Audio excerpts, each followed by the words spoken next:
Hello everyone, welcome to Choices. My name is Harsh Rathi. The session is going to be bilingual in Hindi and in English. हम आज Hindi English दोनों में ही discuss करेंगे अपने session को. So today we are going to talk about a few basic terms in English. आज हम कुछ इंग्लिश के लैंग्वेज जो ग्रामर है उसकी कुछ बेसिक टर्म्स के बारे में बात करेंगे. What are these basic terms? Letters, words, sentence, paragraph and language. Before going further into the grammar portion of English, these are the few basic terms that you should be acquainted of. Grammar portion के अंदर और ज्यादा जानने से पहले कुछ basic terms के बारे में हमें जानना चाहिए. So let's just begin. शुरू करते हैं. लेटर्स को हिंदी में हम अक्षर बोलते हैं.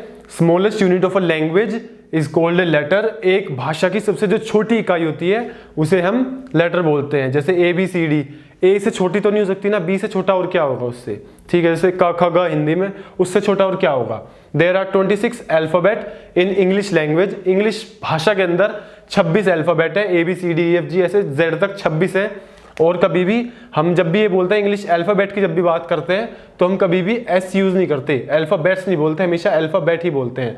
क्योंकि अल्फाबेट्स का मतलब होता है languages divided into two parts according to their sounds. These letters are divided into two parts. First is vowel, second is consonant.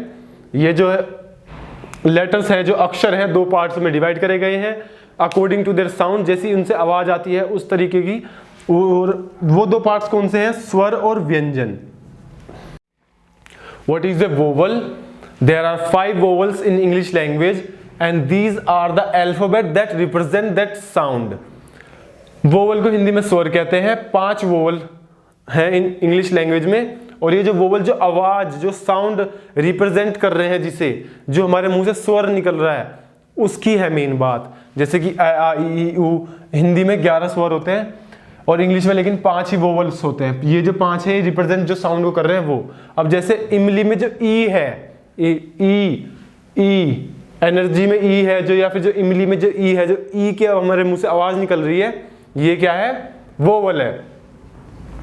What is a consonant? There are 21 consonants in English alphabet and B, D, E, F, G, X, Y, Z they represent the consonant sound. जो हमारी consonant की sound है वो represent कर रहे हैं ये, ठीक है, जो हमारे मुंह से आवाज निकल रही है.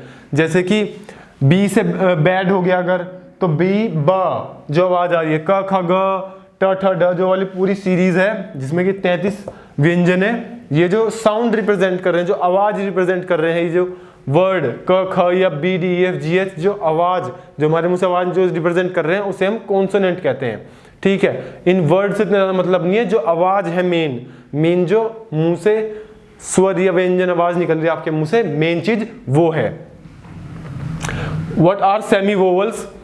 Semi vowels are those vowels or you can say vowels which sometimes represent vowel sound or consonant sound. कभी vowel sound represent करते हैं और कभी consonant sound represent करते हैं according to the use. For example, और हिंदी में अर्ध स्वर कहते हैं, नाम से पता चल रहा है, स्वर जो कि आधे हैं. For example, वुमन और yard.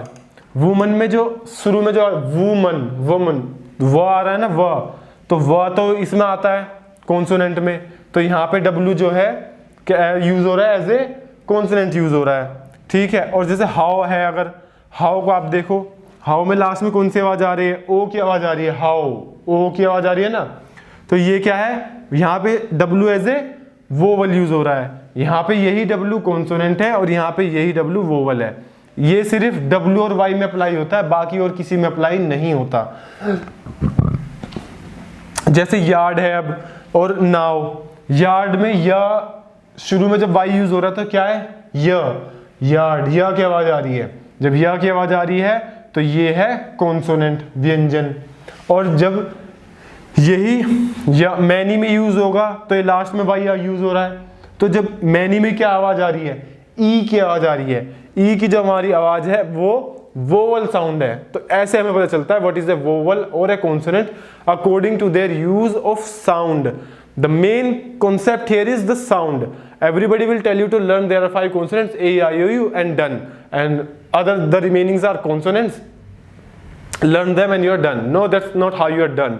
And even if you learn those, this will be considered as rote learning, not actual practicing of it. अगर आपने ऐसे याद कर भी लिया तो रट्टा मारना हो जाएगा, और जब एक्चुअल प्रैक्टिकल में यूज करने को आएगा तो आप सही से यूज नहीं कर पाएंगे, ऑप्शन इतने कंफ्यूजिंग होंगे कि आप गलत ऑप्शन चूज कर लेंगे अगर कोई एग्जाम दे रहे हैं अगर आप। तो इसीलिए वोवल कॉन्सोनेंट को एज ए रटने वाले AEIOU या BD GF GH ऐसे याद मत करो, या W या Y याद मत करो, ये याद करो कि इनमें से आवाज कौन सी आ रही है, क्योंकि इनका यूज आवाज का ही है, जो साउंड निकल रही है मेन यूज उन्हीं का है।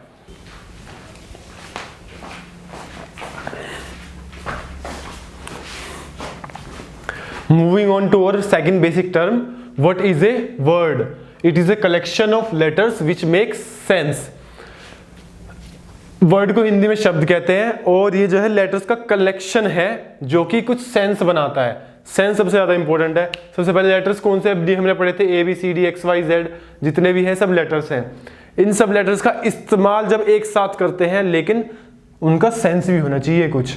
अब जैसे कप है और मिल्क है, तो मिल्क का मतलब क्या होता है, दूध, तो उसका वो सेंस है ना। अगर मैं यहाँ पे लिख दूं LMKI लिमकी, तो इसका कोई मीनिंग नहीं है, तो ये एक वर्ड नहीं है। अगर मैं कप की जगह PCU लिख दूं तो इसका कोई मीनिंग है, नहीं है, तो this is not a word, ये भी वर्ड नहीं है। इसी तरह I is a single letter but still it is a word because it is making a sense. I जो है सिंगल लेटर है, I एक सिंगल लेटर है, बट जब भी ये शब्द है, क्यों है शब्द ये, क्योंकि ये एक मीनिंग दे रहा है, सेंस दे रहा है। Moving on to a few types of words, hyphenated words. Hyphen क्या होता है, हाइफन ये वाला जो साइन होता है ना, इसे कहते हैं hyphen. And hyphen are connectors. Hyphen जो है दो चीजों को कनेक्ट करने में काम आते हैं, ये वाला जो साइन होता है। For example well being. Well being जो है, अगर normally a person would perceive it as two words, but this is a single word. Well being को कोई दो वर्ड समझ सकता है, बट क्योंकि ये हाइफन से कनेक्टेड है इसीलिए सिंगल वर्ड ट्रीट होंगे। हाइफन का काम ही जोड़ने का होता है। Let's see this with an example. Example से समझते हैं। Well being of people is compromised in several countries. लोगों का जो रहन सहन है, उनकी जो अच्छा रहन सहन है, वो कॉम्प्रोमाइज हो रखा है कई सारी कंट्रीज के अंदर। अब वेल बीइंग जो है हमारा यहाँ पे क्या है, सब्जेक्ट है, और इज जो है इसी सब्जेक्ट के लिए यूज हुआ है। चूंकि या क्योंकि ये एक सिंगल वर्ड है इसीलिए यहाँ पे इज आया है। अगर ये प्लूरल होता या दो वर्ड माने जाते तो यहाँ पे आर आता, लेकिन आर नहीं आया, इसीलिए नहीं आया क्योंकि वेल बीइंग जो है सिंगल वर्ड है, और सिंगल वर्ड के लिए इज यूज होता है, ना कि are. Second example, state of the art. इसमें तो देखो कितने सारे हाइफन लगे हुए हैं। स्टेट ऑफ द आर्ट का मतलब होता है लेटेस्ट टेक्नोलॉजी। टेक्नोलॉजी नहीं, लेटेस्ट मतलब कुछ भी करंट में जो चल रहा है। For example I have a state of the art duster. ठीक है, जो state of the art duster का मतलब इससे ज्यादा एडवांस डस्टर इस टाइम मार्केट में है नहीं, अभी अभी लॉन्च हुआ है ये। और इसी तरह फोन के लिए भी कह सकते हैं कि सैमसंग और Apple has launch a state of the art phone. State of the art phone का मतलब क्या, लेटेस्ट फोन, बिल्कुल जो करंट मार्केट में चल रहा है, इससे ज्यादा बेटर टेक्नोलॉजी है नहीं। तो ये जो स्टेट ऑफ द आर्ट है ये भी सिंगल वर्ड है, कि चाहे कितने भी हाइफन से कनेक्ट हो रहा हो, but this will be considered as a single word. Second type of word is abbreviation. Abbreviation के हम कुछ एग्जाम्पल देखते हैं, जैसे कि BJP USA KVS।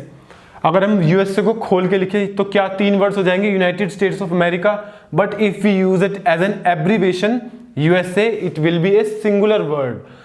You can see here with the use of example, USA is a country. एक example की मदद से आप देख सकते हो कि यूएसए एक कंट्री है। यहाँ पे हमने इज का यूज करा है, आर का यूज नहीं करा। Is singular, are is plural, are is used for plural. Is हमने इसलिए यूज करा बिकॉज यहाँ पे सिंगुलर वर्ड है, जब भी हम एज एन एब्रीवेशन यूज करेंगे तो it will be considered as single word और आर यूज नहीं होगा। और अगर हम लिखेंगे यूनाइटेड स्टेट्स ऑफ अमेरिका, ये 3 वर्ड्स हो जाएंगे, लेकिन यूएसए जो है सिंगल वर्ड है। The next type of word is contraction. जब भी हम यूज करेंगे कैंट, वोंट या शैंट, ये भी सिंगल वर्ड यूज होगा। और पंक्चुएशन में अगर हम यूज करते हैं रोहित के साथ अगर कोमा लगाया, रोहित के साथ क्वेश्चन मार्क लगाया, तो ये भी एक सिंगल वर्ड यूज होगा and we will use a singular verb with the punctuation, contraction और एब्रिविएशन वर्ड्स। सिंगुलर वर्ब का यूज होगा, सबसे ज्यादा मेन इंपॉर्टेंट यही बात है कि इनके साथ सिंगुलर वर्ब का यूज होता है, प्लूरल वर्ब का नहीं। And now let's see an another example, a general example. 8th of March, इसमें कितने वर्ड्स हैं? इसके अंदर हैं 3 वर्ड्स। अब वर्ड को अलग करने का तरीका, ट्रिक ये है कि जहां भी स्पेस आ जाए, whenever there is a space between 2 words, there the word will be separated। जब भी कहीं भी सेपरेशन में स्पेस, जहां भी स्पेस आ जाएगा वहां पे वर्ड तुम्हारा चेंज हो जाएगा। यहाँ पे 3 वर्ड है। वेल बीइंग में क्या होगा? जैसे वेल बीइंग, स्पेस आ रहा है यहाँ पे? नहीं आ रहा, क्योंकि हाइफन से जुड़ गए हैं। रोहित में लिख दिया जैसे तुमने क्वेश्चन मार्क के साथ, स्पेस नहीं है बीच में, दोनों एक साथ यूज हो रहा है, तो ये 1 वर्ड है, ठीक है। और कॉन्ट्रैक्शन में अगर लिख दिया तुमने रोहित कार, ये कार रोहित की है, अब इन दोनों के भी जो कोमा और एस में स्पेस तो है नहीं, तो ये 1 वर्ड ऐसे काउंट होगा और कार भी ऐसे 1 वर्ड काउंट होगा। This they will not be considered as plural and you have to, again I am repeating it, you have to use singular verb with a singular form of subject और verb. What is a sentence? It is a collection of words that makes a complete sense. When we use a group of words together and they give some sense. Sentence को हिंदी में वाक्य कहते हैं, और जब भी हम जो शब्द है उन्हें जब एक साथ यूज करते हैं और सिंटैक्स में यूज करते हैं कि ताकि उनका एक अर्थ निकले, तो उसे हम वाक्य कहते हैं, और you can say sentence. Here is an example. He reads funny stories. You can see this example is correct. This is a sentence. Stories reads funny he. Is this a sentence? No, this is not a sentence because the syntax, the structure is wrong and this is not making a sense. Forget the complete sense. It's not making even any sense. तो यही है समझने की बात। He reads funny stories, वह funny stories जो मजाक की स्टोरीज हैं उन्हें पढ़ता है, और इसके अंदर जो है सब्जेक्ट यहाँ यूज हुआ है, रीड्स यहाँ यूज हुआ है, फनी यहाँ, ये एक पूरा स्ट्रक्चर है, subject plus verb, objective and object. But अगर ये हम सब कुछ स्ट्रक्चर गलत कर देंगे, सिंटेक्स को गलत कर देंगे, तो कंप्लीट सेंस नहीं बन पाएगी and this will not B a sentence. What is a paragraph? Paragraph is a collection of sentences. When we use several sentences together, it makes a paragraph. Every paragraph comprises an idea. Whenever you read a paragraph, there is an idea attached to the paragraph that you have to comprehend. Paragraph को हिंदी में अनुच्छेद कहते हैं। Paragraph क्या है? जो वाक्य है उसका कलेक्शन, समूह में जब हम एक साथ लिखते हैं तो उसे हम पैराग्राफ कहते हैं। Every paragraph comprises an idea. Her paragraph में एक कुछ ना कुछ जो है आइडिया रहता है कि भाई पैराग्राफ क्या कह रहा है, किस बारे में कह रहा है। Let's see here with an example. Tiger is our national animal, it is a carnivore, it has beautiful black stripes. Here you can see there are 3 sentences. This is sentence number 1, then comes the sentence number 2, and the last one is sentence 3. All these 3 sentences are written together and this is a paragraph. ये इसमें जो 3 sentences हैं कि tiger जो हमारा national animal है वो carnivores होते हैं, मांसाहारी होते हैं, और ब्यूटीफुल ब्लैक स्ट्राइप्स होती है, काले रंग की पट्टियां होती हैं उनकी स्किन पे, बहुत ज़्यादा ब्यूटीफुल। ये जो है पूरे तीनों सेंटेंस मिलके क्या एक पैराग्राफ बना रहे हैं। पैराग्राफ क्या होता है? Collection of sentences. Collection of sentences यहाँ पे हो रहा है, 3 सेंटेंस का कलेक्शन है जो कि एक पैराग्राफ बना रहा है। And every paragraph comprise an idea. इस पैराग्राफ के अंदर क्या आइडिया है? इस पैराग्राफ का मेन आइडिया है टाइगर। टाइगर के ऊपर बात हो रही है।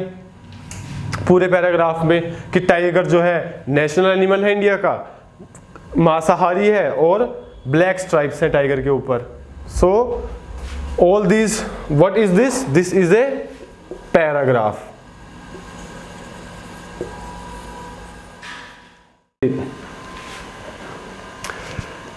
So we are going to discuss language. So we are going to discuss language. When we use one or more paragraphs together, that will be called language. For example, when you write an essay, there is introduction, then there is positive, negative, conclusion. There are usually 4 or 5 paragraphs in a proper essay. When these paragraphs are written together to convey a certain meaning, then that will make an language. Language को हिंदी में भाषा कहते हैं. और जब हम अनुच्छेद जो होते हैं उन्हें एक साथ लिखते हैं, इस्तेमाल करते हैं, तो पूरी हमारी भाषा बनती चली जाती है. Now let's discuss the chronology here and it will be a quick revision for you. What is a letter? Smallest unit of a language. For example ABCD. And what is a word? A word is a collection of letters which make some sense. What is a sentence? Sentence is a collection of words which gives complete sense. What is a paragraph? Paragraph is a collection of sentences. What is a language? Language is the collection, you can say collection, but when we use them together when we use paragraph together they make a language. Letters क्या है? सबसे छोटी इकाई है ABCD. ठीक है, जब हम इनका कलेक्शन एक साथ यूज होता है तो वर्ड बन जाता है. जब वर्ड का कलेक्शन यूज होता है जो कि पूरा सेंस बना रहा है, वो सेंटेंस बन जाता है. जब सेंटेंस को हम एक साथ कलेक्शन में यूज करते हैं, समूह में यूज करते हैं, तो पैराग्राफ बन जाता है. और जब पैराग्राफ कई सारे बनाए समूह में बनाते हैं तो वो एक लैंग्वेज बन जाता है. So guys, we have discussed a few basic terms, 5 basic terms in English language, and I am hoping that you have understood it. तो दोस्तों अब हमारा विदा लेने का समय आ गया है. और अगर आपको कुछ इम्प्रूवमेंट चाहिए सेशन के दौरान और आपको कुछ अच्छे से कुछ मेरी कमी लग रही है तो you can write it in the comment box. And if you want me to make videos about the topic that you want to know, then let me no.